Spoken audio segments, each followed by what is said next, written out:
Hello friends, කොහොමද ඉතින් ඔයාලා?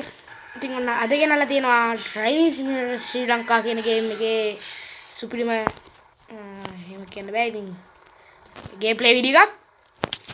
ඉතින් සද්ද අඩු කරගන්න, සද්ද වැඩි වගේ. ඉතින් welcome back to my gameplay videos. ඉතින් ඔන්න අද අපි බස් සිමුලේටර් Driving Simulator ශ්‍රී ලංකා ගේම් එකේ වීඩියෝ එකක් තමයි අරන් ඇවිල්ලා තියෙන්නේ. ඉතින් මේක ශ්‍රී ලංකාවේ හදපු සුපිරිම ගේම් එකක්. ඉතින් ඔයාලට පුළුවන් අපේ Play Store එකෙන් ඩවුන්ලෝඩ් කරලා බලන්න. සුපිරිම ගේම් එකක්. අපි ගිහලා බලමු කොහොමද බස් වණ්ඩිය. දැ තියෙනවා. කොහොමද හෝන් එහෙම ඇත්ත බස් වල වගේමයි හෝන් එක. දොරවල් අරින්න වහන්න එහෙම තියෙනවා ඔයාලට පෙන්නන්න. ඔය ගණන් ගන්න බෑ ඉතින් දාගෙන ඩූම් වෙනවා මැසේජ් එනවා. එහෙනම් වැඩි කතා නැතුව ඉතින් guys කියන්න බැරිනා. ඉතින් අද යන්නේ අපේ Driving Simulator ශ්‍රී ලංකා එකේ තියෙන කළුතර බෝධිය බලන්න. කළුතර බෝධිය නෙමෙයි guys, කළුතර විහාරය. කළුතර බෝධිය කියලා තමයි තිබ්බේ. කොහොමද දන්නේ නැති ගිහිල්ලාම බලමු. අම්බු හිර වුණා. දාංගනවා ඩූම් වෙනවා. මොකක්ද ඒ උනේ?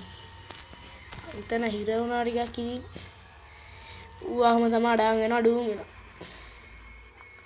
උනාට අපි සැලෙන්නේ නැහැ. ඔන්න යනවා. ගැට්ටක් ඩින් දාලා ගත්තා. ඉතින් අපේ channel එකට subscribers 88ක් ඇවිල්ලා ඉන්නවා. ඉතින් ඒකට ගොඩක්ම ස්තුති වෙන්න ඕනේ ඔයාලට. ඒ වගේම subscribers ලා 100 ටාගට් එකත් අපි ඉතින් ඉක්මනටම කම්ප්ලීට් කරමු. වානේ පෙරලා කොහොමද ඒක යන්නෙත් නෑ. හෝන් ගෑවට යන්නේ නෑ. අර බස් සිමුලේටර් ඉන්දුනීසියාගේ වගේ.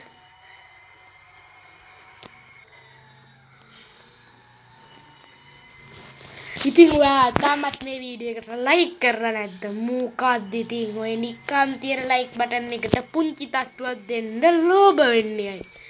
ඕක කම්මැලි වෙන්නේ නැතුව පුංචි තට්ටුවක් දාන යන්න. ඒ වගේම subscribe කරපු නැති කෙනෙක් ඉන්නවනේ subscribe බටන් එකටත් පුංචි තට්ටුවක් දාන් යන්න. ඉතින් අපේ subscribers 100 ටාගට් එක කම්ප්ලීට් කරන්න. හෝ මෙතනින් හරවන්න තියෙනවා. ඩාන්ඩු වුණා ඉතින් කොහොම තමයි ආවා. කෝච්චියක් කියනවාට පේනද? හරි ඒක කොහොමද? ඉතින් මේ පැත්තට හරවන්න ඕනේ. අන්න පොලිසියෙන් ඉන්නවා. ඕ guys අපි බොහොමත් ඉක්මනට අපේ ගමනේ අවසානයේ ළඟා වුණා. ඉතින් අද පොඩි වීඩියෝ එකක් ගේන්න කියලා තමයි ටාගට් කරේ. ඉතින් නේනම් අපි මේකේ අවසානයේ ළඟා වුණා. ඉතින් අපේ රූට් එක හෝ ඔයේ යනවා. බලමු අපි පැසෙන්ජර්ස්ලා බැහැ ගන්නකම්. මේ බැහැ යන විදියෙන් පාට්ට පිටලා මිෂන් පාස්. එහෙනම් ඉතින් අපේ සුන්දර ගින්දර අවසානයේ තමයි ඉතින් මේක අද සුන්දර ගින්දර අවසානයේ. එහෙනම් කොල්ලෝ අදට අපි ගියා. බයි. එන්න කොල්ලෝ අපි ගියා.